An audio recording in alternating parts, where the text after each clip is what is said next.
Hope you guys are having a fantastic day or night from where you're watching this. If you did click on this video, it certainly means you've had errors in the past or you're currently experiencing an error. I'm going to be showing you just a trick that I found out on how to locate errors within your projects. I do have a separate video where I show you guys how to fix error compiling movie, accelerated renderer error, unable to produce frame, such type of errors. I think it should be showing right above the screen.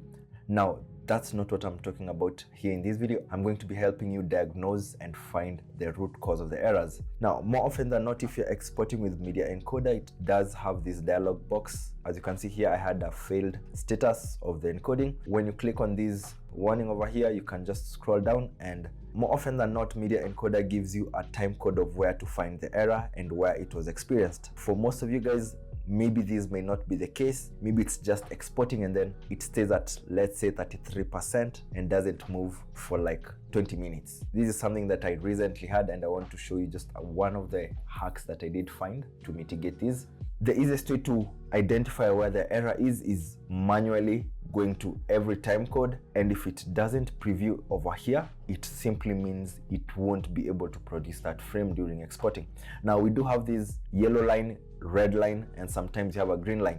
Usually you'll need to put like an in and out, let's say up to here, in and out, and then go to sequence, render effects into out. When you do this and it gives you a green line, it means it's able to render those parts, and if it can do that during this phase, it means it will be able to produce that during the final exporting. Sometimes it just stays at some point, maybe it stays at 20% and it says 15 minutes to go, 33 seconds, and those values don't change for a couple of minutes. You can either do this manual way that I just showed you, going on to every frame. It's the easiest way, but it also takes the most amount of time. The new trick that I did find, it looks like this. Now, just get a text tool. Okay, we just need a graphic element, just put it there. You can type anything or you can just leave it without anything. Once you do that, you need to find where that graphic item is at, and you can see it's right up here. There's an adjustment layer. This was just a color grading element. As you can see, I need to turn it off just for the sake of the tutorial. Now, you don't really need to enter anything. You can even turn off the text from your effect controls. Once you do that, expand this layer from left to right. Once you have this, just go to your effects, add the effect timecode. So I'm really putting you guys on game, and this was all through trial and error. You can go to your effect controls for the timecode. Wait, I'll just drop this graphic maybe up to layer 7. There's nothing over here. I'll bring it a little bit sooner. Yeah. Now just go anywhere, all right? With the timecode, use the size and opacity to just determine how visible it is. So all these are just purely cosmetic stuff. And then deselect fill symbol so that it doesn't have that small stuff. Now, the most important parts now are these ones over here. Timecode source, just put it to generate. You can see right here, I'm at 1721, okay? The same values need to reflect on this other place, okay? With the time display, it just happened to be on the same time display frame rate as the comp.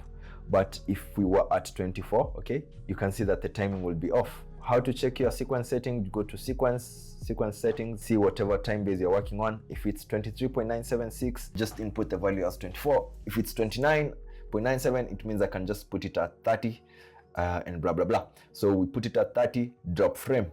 The trick here is whenever you go at any place within your timeline, so let's say we come here, you can see right here we are at 10807. Now the same input is being shown over here. If yours doesn't 100% agree or do the same thing, just click on this offset parameter and then just tweak the values until everything matches on either side. Now, if they are too far from each other, it just means that you need to change the time display. Now, the advantage of having this timecode is twofold. Whenever you're sending a revision for a client, it just ensures that they don't finesse you. They will need you to remove this timecode. Perhaps you'll also put a watermark here and there, but you can make it a bit visual and bigger such that a client can't ignore.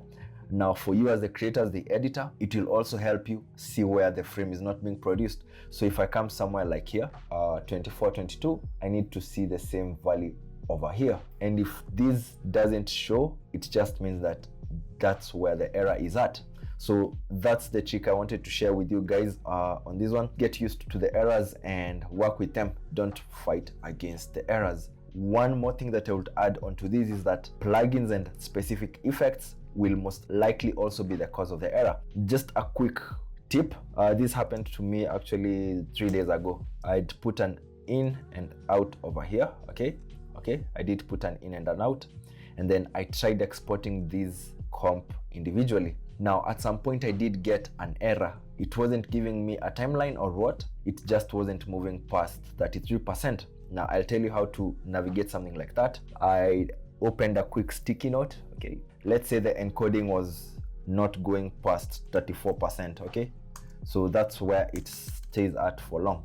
I've decided to do this on paper so that it's much easier to understand. So we put an in on Premiere at 23 seconds, then we put an out at 45 seconds, then the error was happening at 34%, not seconds, sorry, at 34%. So we need to draw like a normal number line. So this is 23 seconds, this is 45. Now to know what 100% is, we need to subtract these two figures. So quick math, 45 minus 23 will give us 22 seconds. So this means that 22 seconds is equal to 100% of Premiere Pro encoding this work. Now the question is, when we are at 34%, okay, what number of seconds do we have? So I've put an X here. 34 times 22 divided by 100, so that means this will be 7.48 seconds. So with that math, it will mean that our error will be at 23 seconds, okay, plus 7 seconds, which means our error should be at around 30, somewhere around here. That's just a way that you can use to find where the error is at specifically, and then you fine-tune that area accordingly. So that's it. Hope you did learn something from this video. My name is Danny James. See you guys on the next one. Peace out.